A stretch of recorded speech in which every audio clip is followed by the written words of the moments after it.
Hey, are you looking to upgrade your key life areas and evolve to a higher level of existence? To practically harness personal growth and spirituality in a crazy, busy, imperfect world? Then you've come to the right place.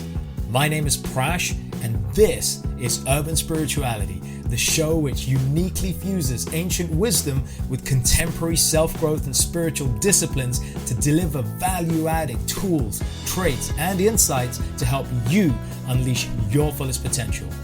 We always keep it real, featuring authentic, unfiltered dialogue with guests from diverse backgrounds to inspire, entertain, and enlighten all who listen. So get ready for your dose of urban spirituality. Be present and let's dive in. What would you do if you were raised in a country that was torn by war?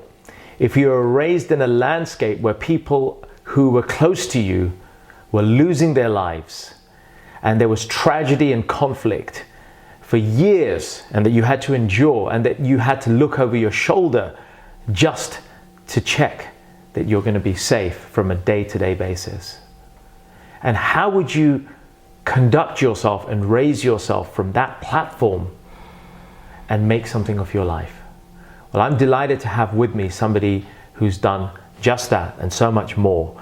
Somebody who has come from a landscape of conflict and has turned it round through a journey of inner transformation. She is the partner to a spiritual master, a very renowned worldwide guru. She and her partner travel and have a family of spiritual students across the planet in 4 continents, teaching, sharing love, giving wisdom, and being a mentor to many, many people around the world, and a sort of mother, father, and sister figure I'm delighted to have with me, the wonderful Devi. Namaste. Thank you so much. Wow, that's a beautiful intro. I've never been introduced like this. Grand. It all comes from my heart, and it is a reflection, actually. It is a reflection of the significance of your name. You've been bestowed a name that is great power, Devi. Devi in the Sanskrit tradition, for those of you who are listening, invokes the feminine divine. Shakti and Devi are 2 terms that are used to describe the female aspect of the divine, the female aspect of God. That is a powerful name, and it means that it is invoking and recognizing for us that there is great Shakti, there is great power within the feminine form. Yes. And that it is such a raw, transformative and healing power that the very name itself reminds us that we need to pay our homages to the feminine aspect, to all women who are here on this planet, to honor them and to bring out the best in them. And therefore the name has been preferred onto you, I fear, for a very important reason.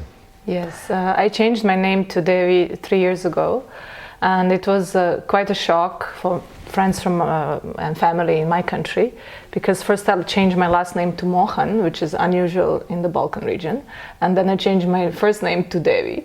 So it's like nobody knows where you're from, you know, when you say Devi Mohan, like it could be from India or anywhere. So some people felt that I'm kind of denying my roots, that I'm not being you know, truthful, or so I explained this in the following way.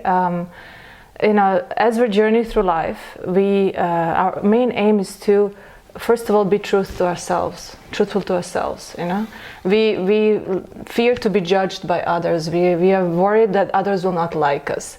But this name is my truth. I have been guided through like 5-6 different synchronicities that Devi is the name for me. And then I really seriously contemplated on that. And my first encounter with Mohanji in 2007, when he gave me the first Shaktipat, the transfer of energy onto the third eye, Shirdi Sai Baba came. His subtle presence was there. He spoke to Mohanji and he said that the highest version of me is Devi. He said, in fact, Mother Mary, because that's the way I related to Devi at that time. I was not familiar with other aspects. I discovered that later on through my spiritual experiences. So the Mother Mary or Divine Feminine was the aspect I connect the most in my situations of life danger and all that. It was initially her. I felt her presence and I was really protected. So in India they say if you get a name that really resonates with you and brings out the highest in you, and people call you by that name every day, that aspect of you grows. So it's really wise to have such a name. And I really honor this tradition in India. I think it's really, really brilliant. So why wouldn't I change the name, you know? So I decided to change it, and I love the sound of it. Another thing is Biljana is my initial name. It's written B-I-L-J, and used to be called Biljana, and it was just like, you know, just hurts to hear your name being distorted. So right. I was just like, it's so simple, Devi Mohan. I don't have to worry about the pronunciation. It's so much easier, and plus I love the vibration of the name. So there it is, Devi Mohan. I love it. Well, Devi, not every day you come across somebody who has had the upbringing that you have had, and it's a wonderful feeling to sit with somebody who is able to smile, who is able to laugh despite all the challenges and the turmoil that you've yourself experienced in your life. And I want to, if you don't mind, I want to indulge our audience and take us back a little bit. Tell us a little bit about your childhood and where you were raised, because I know that you're of Serbo-Croatian origins. Yes. But I also know that you've had some very difficult times when you were there, and I'd love you to share that a little bit with our audience. Well, in 1991 the war started. We had a conflict in Croatia. I'm of Serbian ethnicity, which I didn't even know because we were all Yugoslavs. You know, we had Tito as a president. I didn't know I was Serbian, honestly. I was a bit disappointed when I found that out because I was in Croatia and all my friends were Croatians. I remember the day when my dad told me, actually we are Serbs. I was like, what? And how can that be? And then it was like that Twilight Zone feeling. Like suddenly I'm noticing these comments about the Serbs, and I know that I'm one. And it's a horrible feeling when people start making this, nationalistic comments, degrading comments, and all this. So that started. So I was 14 when my childhood finished, because the moment you start experiencing life danger and all that, there's no more childhood. It's gone. You know, we had to really be alert. We listened to stories of people getting killed, my dad being the next one on the list, and all sorts of stuff. So we left early morning, 5 o'clock, from our home. Let's just be clear here. We're talking about nothing short of civil war. Yeah. The entire Balkan region. Fratricidal wars. Was going on. There was ethnic cleansing going on. Families split. So initially... If you found out you were Serbian, what could have happened? I mean, I just know that my best friend who lived across the street from us, her father was beaten to death. He remained alive only because his wife was a nurse, and she followed those who abducted her husband, and then she gave him first aid, and he remained alive. And we knew that my dad was last on the list. That's all I know. He's done nothing, you know. And it was just a campaign that started, and nationalism. I really don't want to go into the story because but it was going on for years. Well, and you had to raise that. That was in 91 when it started. Then I was a refugee. We moved to Serbia thinking we'll just go there for 2 weeks, but we had to stay. And then I became the refugee. I mean, I simply had nothing. I had to wear my clothes in the Red Cross. I was laughed at school, you know, and children can be very ruthless. So it was really tough. And my dad was forced to go back and like fight in the war, even though he didn't want to, but in that moment, there was no solution that he couldn't hide. It would be humiliating. So it was really, my grandparents stayed in a house in Croatia, and we heard that because we had a beautiful big house, the Croatian nationalists, they wanted to kill them and take it as their headquarters. So every day facing that insecurity, I'm going to lose everything, all my beloved family, only my sister, my mom and I, we were in Serbia, and we had no relatives in Serbia. Right. So we were literally left to Red Cross. And then at one point we were even told by this humble accommodation that we had, we were told by that lady who was some distant aunt, somebody, that sorry, we can't keep you because our son likes to have the entire floor for himself. And we were like totally, okay, so we go literally on the street. We were just totally, I remember my mom's hair turned gray in one day. It was like, you know, too much of because you get complete insecurity.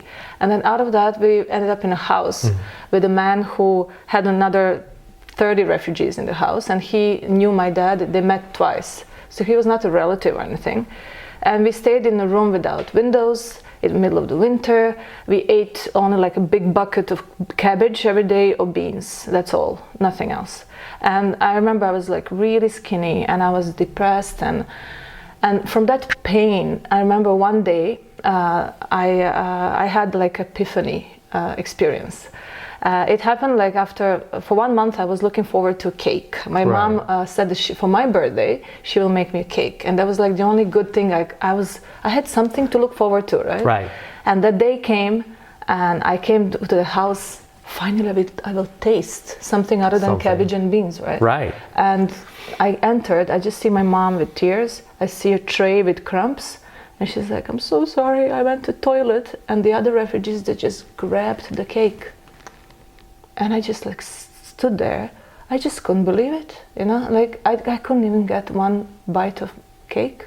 So I got angry at God, you know, I was pissed. I mean, I went to that room with no windows, there was just a bed with a cover, and I cried for like 2 hours. And then crying, suddenly there was like from deep inside, there was this realization from within. I'm not a victim, you know, I'm not this poor, miserable somebody wailing and crying here. How old were you when that realization? 14, yeah. Just 14? That's when it happened. And that was the trigger, you think? Yes. When that incident happened, there was nothing just came from within. And then I looked like, okay, objectively, this is exactly what Mohanji is teaching. You don't use the emotions, use the intellect in those moments. Using my intellect, I tried to analyze, what can I do? What can I do to raise myself out of this misery? And the answer was, I can study. You know, I can be a great student and I can restore my self-esteem. I may not have the nice clothes and all the stuff, but I can be a great student. So at that time I couldn't even read Cyrillic alphabet because I felt like an idiot. You know, I couldn't read. They had different program in mathematics. I was behind and I didn't have inspiration to study. I was depressed. So when this happened, I started studying. I took a torch, you know, flashlight under the bed in that room with no windows, and I was studying for hours under the bed cover. I mean, it's crazy. And then within 2 weeks, I became the best student. But the moment that the transformation that happened was that in the Serbian literature class, the professor asked, "Can you write an essay with the topic Children at War?" And it just came after this experience. I just felt, I'm gonna tell them how much I suffered, and I just it flowed from my heart. I just wrote this essay, and it came out to be like the best essay ever. She went to the director and read it to him. All the professors gathered. They decided that this girl should read this essay to all the children at school. So just imagine, she comes in the middle of the class to me, and she said, "The director is calling you to his office." And I went there. He said, "Please have a seat. I would like you to share this with all the children. We're going to stop all the classes now." And all the speakers in the classrooms were tuned into his microphone, and I had to read this essay. And I was like, "Oh, but it's very intimate. I don't know, I may be crying." And he said, "I will hold your hand." You know, he's such a lovely man. And this was my experience. When I read this out, it was like magic wand. All those mean children who were calling me ugly names and all that, they all became loving towards me. I suddenly had so many fans in the school. I was like some kind of a celebrity. Sure. But that was like amazing. And that's where I understood the power of actually opening your heart. You know, simply say. So I say this to people who suffer. Don't just close yourself. You know, share with others. I'm in pain. I need help, you know, and share your humanity, share your love. Share your humanity. I think that's that's a powerful theme. I think it's easy for us to get caught up in our emotions and our inside world. Yeah. And we don't realize the importance of vocalizing that. Yeah. It's as if our throat chakra gets blocked and we can't utter and speak that truth. Or if we do, we're scared that we'll be judged.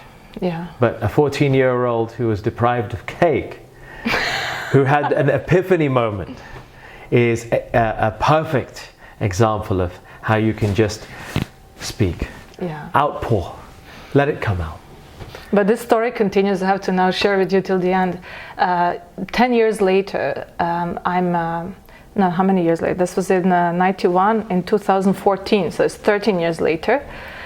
I got this amazing scholarships, $40,000 for Italy, then $40,000 for master's degree in America, which was like amazing scholarship. I have no, without any connections, I won this.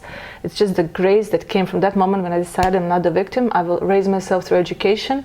The law of attraction worked, and it just brought me this amazing scholarships. So here I am at Notre Dame, the super fancy Ivy League university in America, and I meet this Ferdinand Roccanti, Italian guy who was about to kill himself when Mother Mary came to him, and he started having this communication with Jesus and Mother Mary, and he's quite known. You can find him on YouTube. And so this Ferdinand Roccanti, I somehow happened to meet him in his house. A friend of mine brought me there, and we spoke and shared, and I laughed. And one moment he said, well, you know, Jesus gives me messages for people, and so I got one message for you, and it's time now for me to share it with you. So I don't know what it means because I don't know your story, but this is what it is. So I'm looking, and suddenly he goes, Barbara, his wife, and she comes and she brings the cake. A cake. But not just any cake. It's exactly the cake I imagine my mom would make. Half chocolate, half vanilla, kind of with biscuits. It's unbelievable. She even got the recipe. 13 years later. Yes. My gosh. And I just, when I saw the cake, I just cried, because this is my cake. And he said, see, this is the message from you, from God, that you were always loved. Like divine love is never removed from you. You just sometimes go through tough experiences to actually meet yourself. To toughen up, develop your wings, So it was so touching, it was like unbelievable that this guy got this message about the cake. And he asked me, can you explain why this cake means a lot to you? So I shared with him the story about my refugees days and all that suffering. So that's how the full circle was made. Just imagine when I was a kid, if somebody told me you'll be studying in America and the cake will come to you 13 years later. It's like you couldn't make that stuff up. No. I have not even seen it in Hollywood, to be honest. Well, talking of Hollywood, let's talk about the world stage that's kind of brought you where you are here today, because I get that you are a very successful student, and getting into an Ivy League college is a major achievement in anyone's books. But I sensed that the Devi who was there then was feeling materially fulfilled. But was there a voice inside you? Was there ever that voice saying, what is this all about? Is there a higher purpose? Yeah. Well, when I was in America, I was about to graduate. I came across a book. It's called Autobiography of a Yogi. Have you heard of it? Paramhamsa Yogananda. Yogananda's the last book found on Steve Jobs' iPad. Exactly. The only book. So my story with this book was, this book changed my life. Honestly, it was the guru in that moment. This book, I was on my way to the restroom when I felt a vibration coming from a bookshelf, and it was tickling me. I was like, what's this? So I come with a hand. There were many books, and there's this orange cover, and I pick it up, Autobiography of a Yogi. So just to give you a background on this, 3 years before that, when I was in Rome doing my undergraduate studies, one night I was, suddenly I felt I should look at the candle, just throw light from my third eye to the candle and back, and I did that for like half an hour, and I entered into some state, elevated state of consciousness, and I just lie down, but I wasn't sleeping. And as I was lying down, I just went into conscious astral travel. And at that time, I didn't know I had astral body, but I just knew that it's all the same. I know who I am, I know everything, but I don't have a body. And when I think I want to go faster, I go faster. When I think I want to go slower, I go slower, up and down. It's like a private jet, that you're just, with your thoughts, you're directing where to go. And at that moment, I saw a huge desert. I was hovering on top of a huge desert, and there was a dot that attracted me. And then I landed there, and there was this indescribably beautiful young yogi with slim waist, long hair, sitting graciously like this on a very royal chair. It had like precious stones embedded in it. And I looked, and I just couldn't get enough. It was unbelievable, unbelievable tejas, as it says, the glow, the beauty. Yeah.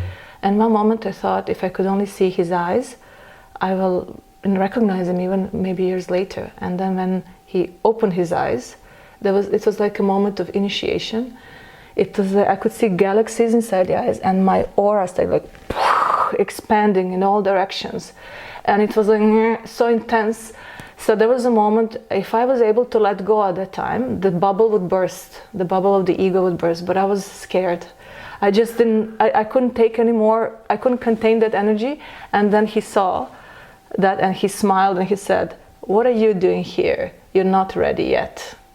And then he sent me back. So I contracted back into my body, and it was like shaking for like 2-3 minutes, and then I slept for like 10 hours. But when I woke up, I was like, oh, what was that? And then the searching. I was searching. What was that? Who was that? I wanted to get back to this expanded state, but I didn't know how, and I didn't know who he was. So this went on for a couple of years. I didn't have friends around me who understood these matters. All you had at that time had the book had entered your life? Only after 3 years later, when I was in America, going to the toilet, this book tickled me. I opened it. So this incident was before? Oh, that was 3 years before. 3 years before? You're telling me? Yeah, I had astral experience with the master, right? A Balkan top performing student had an experience out of her body, literally, of an ancient Eastern master. Yeah, I didn't know who he was. There could have been no premonition. There could have been no coercion or anything Nothing. that could have preempted that. My first experience with any yogi, just happened. Just happened one night. Okay, so fast forward 3 years on. Yeah, 3 years on, You're still searching. This book finds me, literally tickles me. I open it up, and I open it. I remember today, right on the left-hand side, there's this big, colorful photo of this young yogi with slim waist and long hair sitting, and it's written below, Mahavatar Babaji. So it's like, oh my God, that's him, because it's clearly him. There's no confusion. That's incredible, because I've seen, when you said that image, I've seen the picture in the book, in Yogananda's book. Mahavatar Babaji is just that, jet black, long hair, slim waist, sitting in a perfect posture. Amazing beauty and that power. Was the image you had seen in your travel 3 years before. Yeah, and then I just couldn't wait till I read this book to find out whom I met. Oh my God, when I read, I couldn't wait for the spring break. It was 3 days later. I sat by the lake. I told my friends, I'm not going anywhere, leave me alone for a couple of days. I'm reading this book. And the swans were coming towards me from the lake. And I was reading and crying. And that Lahiri Mahasaya talks about how he encounters Babaji, and he tells him, I watched you over the oceans of life and death. I watched you enter your mother's womb. I watched you go through your childhood and adult years until you matured enough to meet me, to recognize me. Oh my God, I was like, because I just could not believe. Relate to that, yeah. I could not believe that I could meet him. I could meet this master. And then everything else felt just like the studies, the career, the meeting in Chicago with some Rockefeller people. I could have gone through any of the careers I wanted, because they all found my story interesting, the war, I was not interested in this diplomacy career, in politics, in any of it. It just went out of my system. It was like a complete shift, because Yogananda said, if you observe the intellectuals, all they do is parroting. As Aristotle said, and then they go on quoting somebody, showing their erudition and their eloquence, and it's all empty pots. Well, let me say, Swami Prabhupada, the founder of the ISKCON movement, the Hare Krishna movement, was famous for saying, a philosopher is not a philosopher unless he disagrees with another philosopher. And it just goes on. There's just a lot of tennis going on there. Yeah, but there are people who are able to connect straight to the Akash, the Akashic records, the library of all knowledge, past, present, and future, and download stuff. Isn't that greater than just the books? I mean, it's far greater. It's like opening the whole new horizon. So if we work on elevating our consciousness to a point where we can download, and we open to that grace and to that supreme knowledge, It moves beyond any of our frames, our dogmas, our ideas of reality. It moves into the reality, the source of knowledge, right? Right. So Yogananda explained how he learned English, in that way, just got downloaded, and Vivekananda did the same, and Right. So these masters became my ideal. My aim of my life became, I want to elevate my consciousness. I want to find this yoga, this kriya, these gurus. This is what I want. It's an interesting point you say. You remind me of some of the teachings from the ancient studies that I studied myself about the principle of acquisition of knowledge. Then that knowledge in a person arises in one of three different ways: sambandha, abhideya, and prayojan. And sambandha is the process where we are trying to infer knowledge from our own experimentation. Abhideya takes it one step forward, where you're collaborating with others, you're looking at nature around you, and then you're making observations and you're hearing from people around you. But prayojan is the process, the closest word in English is to download. Yes. It's kind of what you're saying. The prayojan is the process through which we receive knowledge is transmitted and received and not inferred. It is actually absorbed from a higher source. Yes. And that's something I think obviously the Western scientific tradition may not really appreciate, but for a mystic, a yogi from the Eastern tradition, it is the most fundamental means by which knowledge is acquired, through that meditation, because the knowledge is coming from within. Yes. And in that book, first thing I understood is like there are practices like kriya and yoga where you can actually cleanse your system, open up to withstand this powerful energy. Like when I saw Babaji, I could not withstand. It was too powerful. That means my meridians were blocked. So I first have to prepare my system, right? So there's that aspect of cleansing and preparing. The other is be in the company of masters. He said the greatest thing was that he was with Sri Yukteswar. He was in the physical presence of a master. He said that's the highest blessing you can get, because the traps on the path are so many. You can take side roads, on your path and waste a couple of years on something that you realize actually is not for you. There are so many traps, because you're entering into unknown territory when you start expanding in consciousness. Right. Without a guide, it's highly unlikely that you will get to the destination in this life, Right. I mean, there are, of course, other lives, other opportunities, but we want to maximize the time we have in this body. So for that, you need a guru, because then he sees you for who you are, and he wants to bring out your highest potential. So that's the greatest. So I said, so I want to cleanse myself, yoga, kriya. I want to find a guru, and third was, I want to use my life for the higher purpose, to serve humanity. That was my thing. But wait a minute, I want to interrupt here. Devi, you already in your life up till that point doing some incredible things in terms of service to the global stage. You were working with the United Nations, and I know we haven't had a chance to touch on that, but were you not in a career, a successful career, no less, in the United Nations, working with diplomats, ambassadors from across the world, and serving in some way? You were doing that. So let me ask you this. What was it that you felt was missing then in that career? What did you feel was perhaps the key, the part of the jigsaw that wasn't there, that came to light later in your spiritual awakening?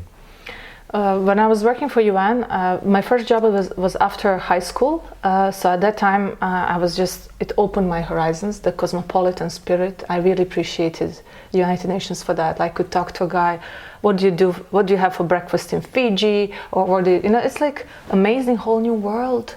I understood the mentality of the Muslim population, like the guys from Jordan. I understood the cultural differences, and it was like a really actual life education, right?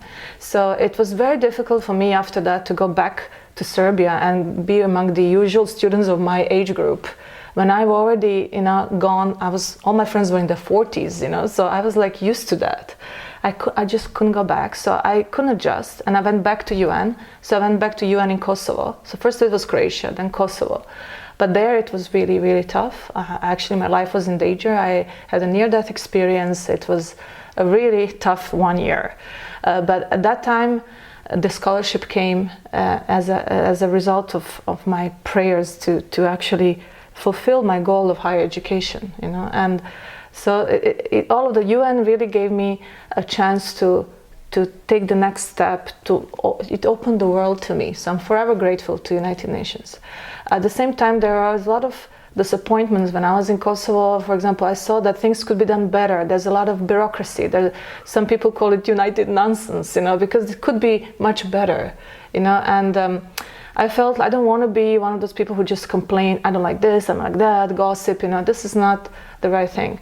So I understood that my path is not politics, diplomacy. Even though I studied that, I could easily now, with my degree from Notre Dame, I could work in embassies, I could work with NGOs, like governmental organizations. Right, with that and that platform you could do all of that. Yeah, but spirituality, the essence of all the teachings, being put into practice, being lived, being uplifted, being brought closer to people, and peacemaking through that, you know. And I've seen that. I've seen that happen. For example, with Mohanji, now we are going back into this present time. We had a meet at Bosnian pyramids in Bosnia. There's actually a pyramid there. It has with a very beautiful, powerful energy.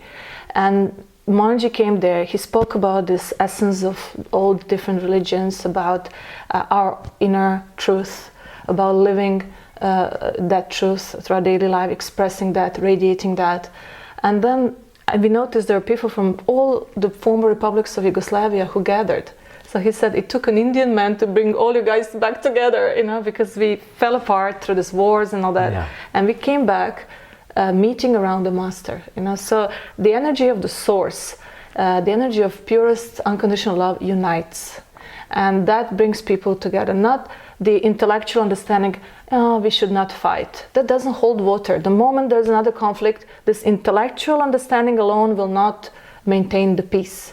It's actual recognition that there is divine in me, divine in you, and we are actually one. And understanding that connection and feeling it, expanding your heart to a point where everything is embraced within you, right? So that it's got to do with awareness, with consciousness, not just intellectual understanding. It's not enough.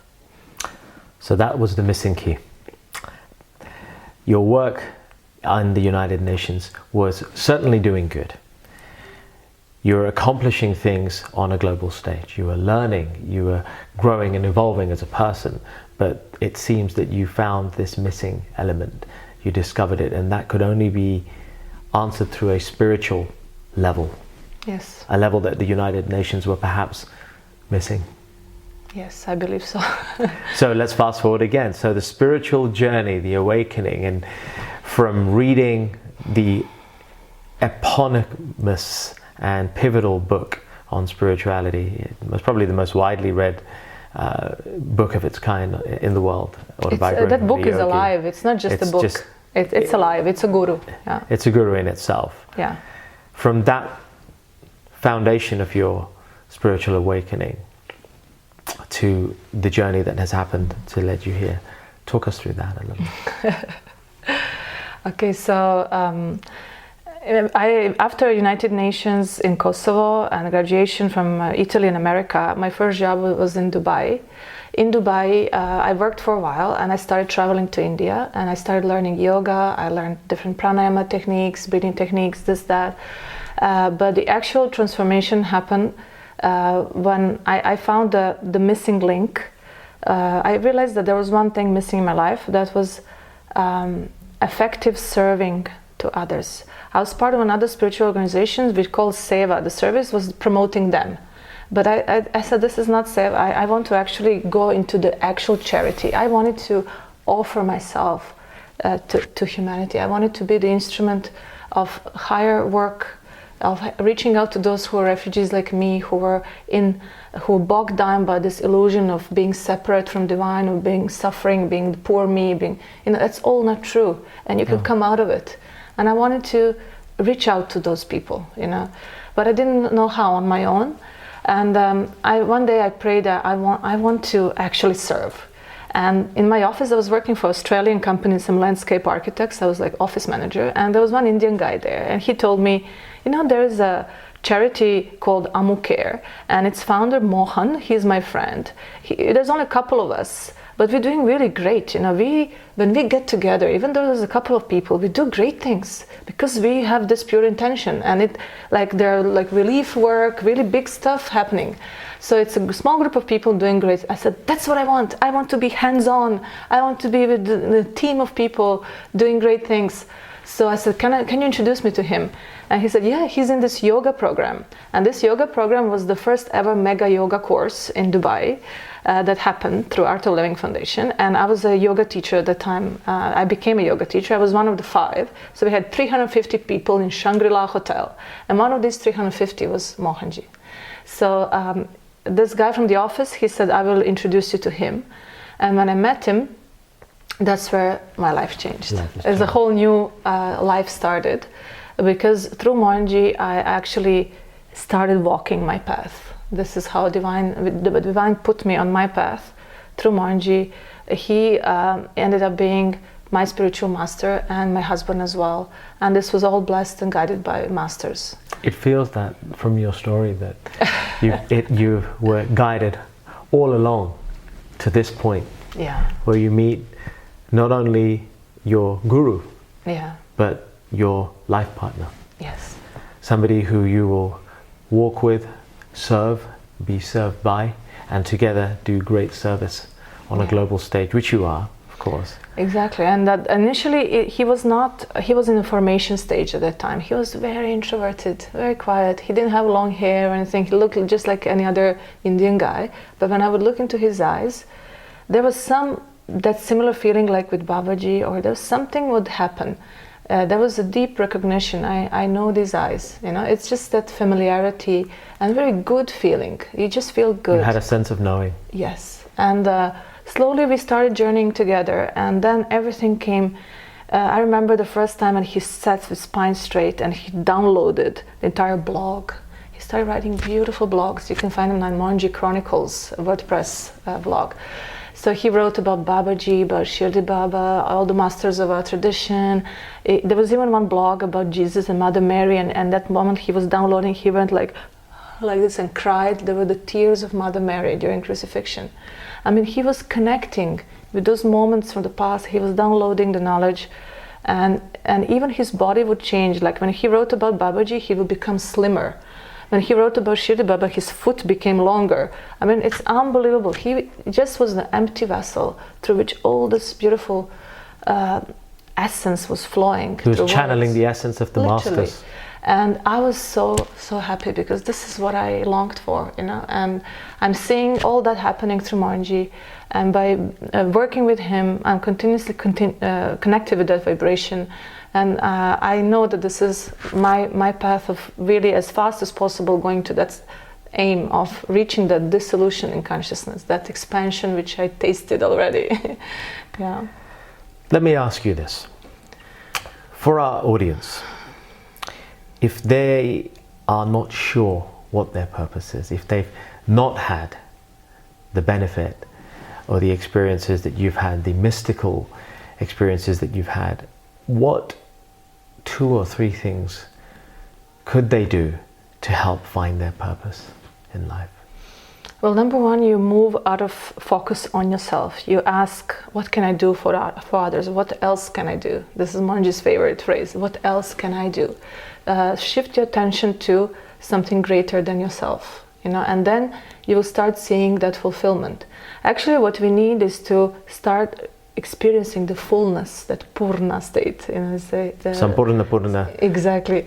It's like the fullness to which nothing can be added or taken away. It's just perfect by itself. While in the body, we want to experience this fullness. While if you're just chasing something, okay, now I want this, now I want that, and you're completely lost in this chase. It's like a rat race, and it never ends. So you have to decide, okay, do I want to continue just chasing this something all the time and never being fulfilled, or do I want to decide I want to be fulfilled, I'm taking the step, service is the step forward.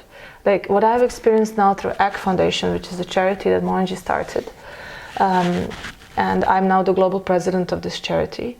I've seen lives transform. I've seen literally how divine rewards you. Manji calls it a spiritual bank balance. You really start feeling rich. You know, honestly, when I now travel, I come to America with $100 and I come back with $100 because I have not spent $1. People are eager to host you, eager to be in your joy, in your energy, because you start radiating that, and people love to be with you, and they want to host you, they want to take you places, they offer to pay for you. So in the end, I don't have to continuously be worried about myself. When you shift your awareness on others, the whole universe supports you, you know, and then it's like a completely different life. So I really would like to inspire people to start experiencing the joy of unity with others, of shared humanity, the beauty of our humanity. Not just competing with others, proving yourself, wasting your time on your ego, personality, and trying to maintain that and kind of polish that all the time. Which of course society places an expectation upon us, directly or indirectly, and covertly or overtly. That expectation is there. We're programmed almost to look for that, the external, and to present ourselves in a way that is going to be appealing to other people, whereas actually the dialogue is inside here. So charity is number one. I would also encourage people to experience yoga. Actually, yoga means union with divine and the way of reaching that union. It's both the destination and the path, you know, and it's literally being natural. You know, when you start gaining the courage of just being yourself, you know, become authentic. You know, I used to have flowers in my hair. I like to wear different colors. So when I was in the office, that black and white and gray, just completely black clothes or gray clothes with a little bit of white, no color. I can't stand it. That's not me. You know, I want to put flowers and butterflies in my hair. I want to have color, like I like this Desigual brands, all this kind of colorful stuff. And I don't want to be pushed into some kind of rigid rule. You have to wear only this, you have to behave only like that. I don't even like in spiritual groups when we all have to salute in the same way, wear the same clothes. Who said so? You know, this is my wedding ring. It's on my left hand. It has the sign of eternity, two hearts flowing, not drawing energy from each other, but uniting in love. This was, when I saw this ring, I asked Manji, can this be my wedding ring? He said, yeah. Who said we have to have the golden one on the end? You know, who came up with these rules? Who came up with it? Make your own rules. I like that. That's a powerful lesson. Make your own rules. But I want to break a rule here. Let's talk about breaking one rule, Devi. Yoga's got a dirty association with it now. It's got a bad name because everybody seems to think yoga's just about wearing leotards, stretching and doing strange animal naked yoga poses. Also. Naked yoga, hot yoga, beer yoga. It's gotten a bad rap, Devi. You just touched on it there, the essence. What is that essence and what should we be trying to embrace as far as yoga is concerned? And also one more, why? Why should we embrace it? Maybe people aren't interested in the physical aspect of yoga. Is yoga perhaps something deeper?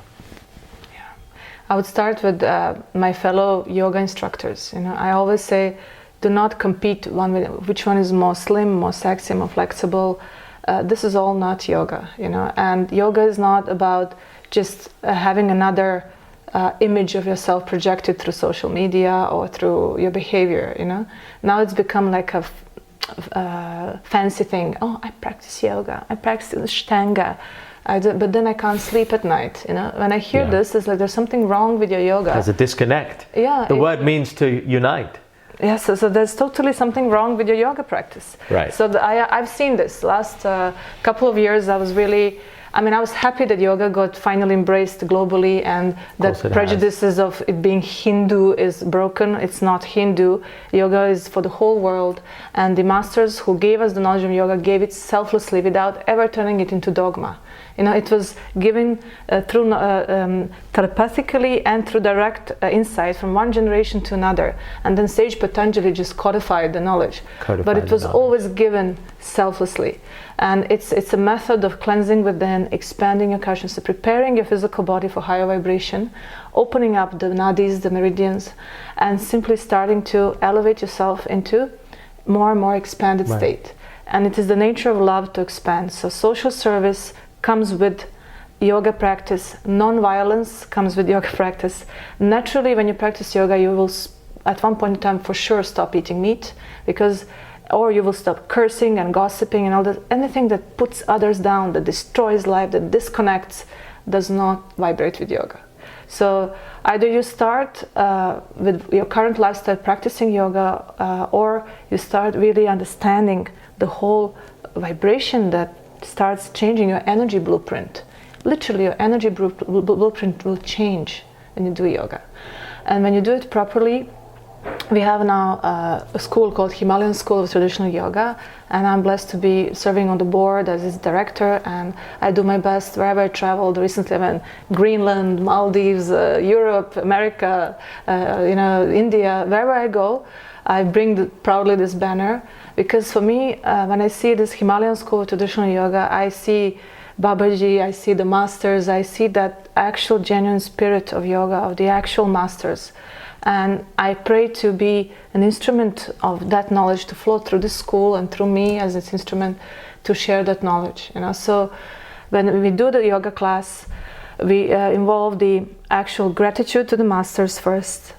From open heart, you start focusing. You use the asanas to really feel where the blockages are, knowing that samskaras, the impressions are there that create this blockage of energy. You breathe through them, you start opening your meridians, and then you do the pranayamas to help that. And in the end, we do beautiful yoga nidra, like 10 minutes minimum, or 15 minutes, and then we chant mantras, and you really start feel that expansion. So when you expand in the end and you soak it in, you really feel a change has happened. So one class by another, you start changing your energy blueprint. And it's a beautiful way of expanding into consciousness, into love. So I really, one of my favorite things to is to teach yoga. I really enjoy it. I feel it's my privilege, and I really, really look forward to sharing that with the world more. We started with teacher training courses as well. So the next one will be in India, in Rishikesh, in January or February. We're still finalizing the dates. And it's beautiful to see people from different parts of the world coming together. And actually, when we chant mantras from Patanjali Yoga Sutras and we learn together, it's just so beautiful. But the most important thing is to actually connect with the actual teachings. Don't try to create a new yoga. Now in the West, it's like USP, the unique selling point. Right. Oh, I have to create a new yoga so that my yoga is different, and my yoga is done in dragon-shaped bikinis or God knows what, and then we invoke the. It's like becoming so silly, We're laughing here, but the truth is actually scarily close to that. It's unfortunately becoming like ridiculous. I'm sorry. That's not what you're supposed to. Not invent anything new. You're supposed to deepen yourself to actually, as a yoga teacher, you have a task to actually first intensely work on cleansing yourself so that you can become an instrument of that energy, and in your yoga class, through you, this can flow. Because teachers are important to kind of anchor that energy, So the teacher plays an important role in the class. And if the teacher is stressed out, smokes, drinks, eats meat and all that, it's not gonna happen, right? So you need to I think that goes back to the fundamental reason for yoga. The purpose of yoga is to unite. Yukta comes from the Sanskrit yukta. Yes. And if we recognize that the purpose of yoga, as you were alluding to, is to unite ourselves with our true source, our eternal spiritual state, and to reconnect us with our source, the spiritual divine, then anything and everything that we do, whether it's inside a yoga studio or outside a yoga studio, surely, Devi, that is all supposed to be yoga. Yoga, therefore, is not just the practice of postures for 30 minutes a day. Actually, yoga is a way of life. It is a state of being. A state of being. It is a state of being. The practice with asanas now simply helps you to get into that vibration. So you sit in the nature and just sit, and suddenly you feel the oneness with the trees, with the grass, that unity vibration starts radiating spontaneously. You get into the spontaneous kriyas, spontaneous processes. This is the point where you go beyond the techniques. And also beyond the experience of this physical body. Yes.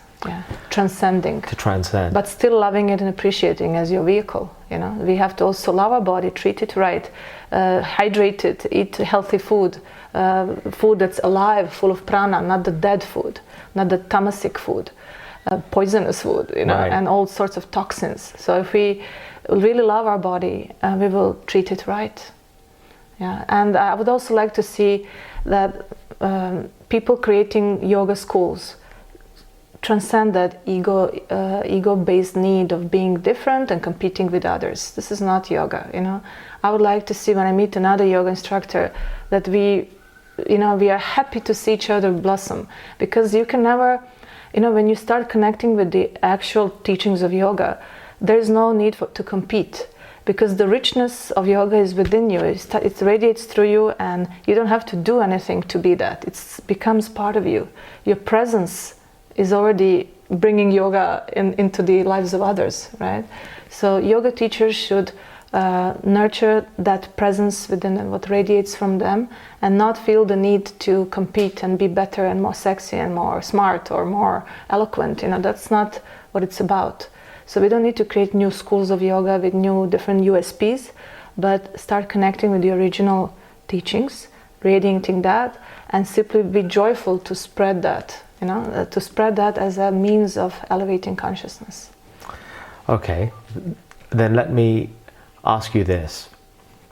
As we bring this interview to a close, what 3 pieces of advice from this immense canvas of experience that you've had in different countries, with different people, in different aspects and careers that you've had, leaving it all behind and embracing a life where you live simply, your earnings may not be as much, but the richness of your heart has expanded, the people that you embrace, what 3 pieces of advice, of life wisdom, could you give to our listeners and our audience who could be in any stage of life, any religion, any path or no path?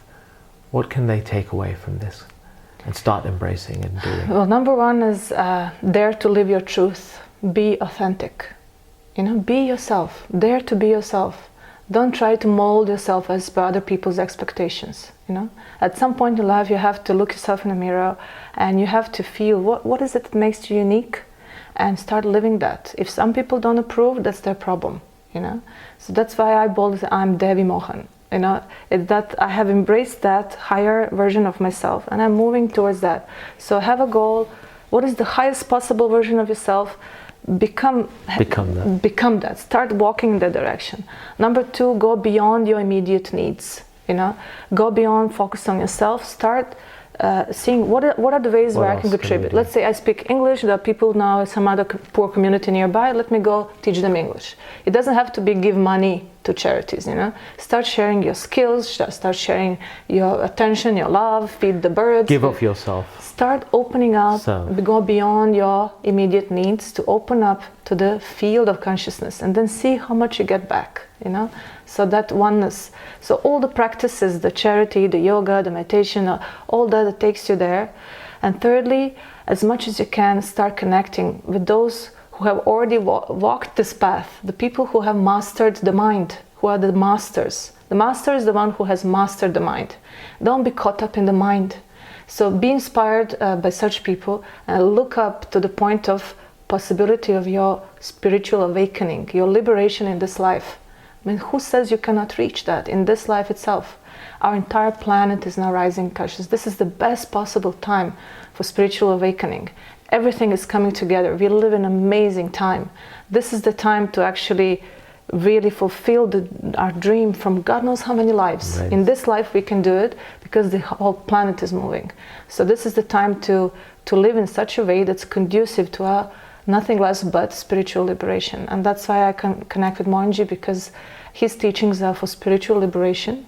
It's not just to feel good and kind of be healthy, be happy, feel good. That's all nice, but there's actually, for spiritual liberations, you have to overcome your fears, your inhibitions, you have to open up to love, forgive, forget, you know, all that, all the stuff from the past that are weighing you down. You need to drop that luggage, travel light, you know, and start opening up. So it's not easy, you know, if people who are caught in the ego too much, first of all, they can't drop the stuff from the past. They can't forgive. They're all the time blaming somebody, you know. So you need to assume responsibility for your spiritual awakening and do whatever you can, and don't just blame others that you know, there's always somebody else's fault. That doesn't, with Mohanji, the gossips and blaming others and all that, he will just cut it. He will not let you go down that road. So it's really great. Being in the company of masters, in my opinion, is the greatest thing ever, because at some point either our spiritual ego rises or this or that happens. So to find a master and connect with the teachings and be able to ask your questions, clarify your doubts, and then keep walking. That's the most amazing thing one can do, in my opinion, from my experience. And let me just clarify one point there. If one isn't fortunate enough to meet a physical master, a self-realized soul, a mentor on the spiritual path, is it equally acceptable to embrace books like autobiography of a yogi as a master in the written form? The Guru Tattva, to associate oneself with written literature that is of a spiritually elevating nature.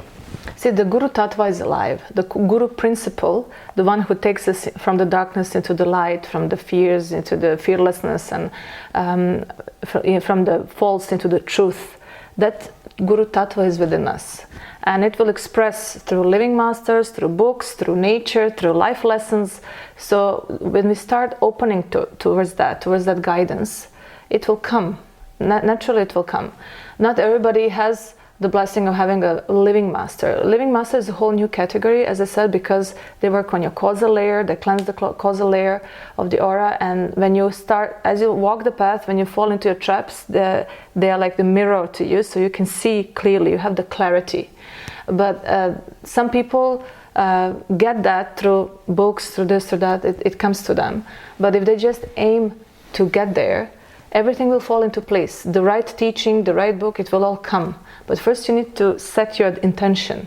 The power of intention is really great. You need to have selfless, pure intentions. Like I met Mohanji when I had the intention of serving the world. Right? So it comes back to your first two pieces of advice. Yeah. Live a higher purpose, look beyond your own needs, and look to serve, and look to establish what you believe is your higher self, your highest purpose in life. And when you start putting your intention in that direction, as they say, when you're ready, the Guru shows up. Yes, it will definitely show. He will, or she will, or it will. It will guide you, yes.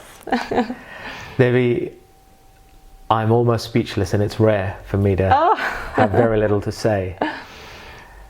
But it has been truly magnificent to be in your presence and to hear your story, and not only to hear your story, but for you to speak it in such a childlike and wholesome way. I see no pretentiousness in what you say. I feel no falsity, no artificialness in anything you do or say, and your aura reflects that. And to be in the company of souls like yourself is what I think we should all aspire for. So I'm blessed, and I hope that everybody who's been listening and watching our audiences will also resonate with your message and realize that you don't have to have been raised in a conflict-ridden country to reach where you have today.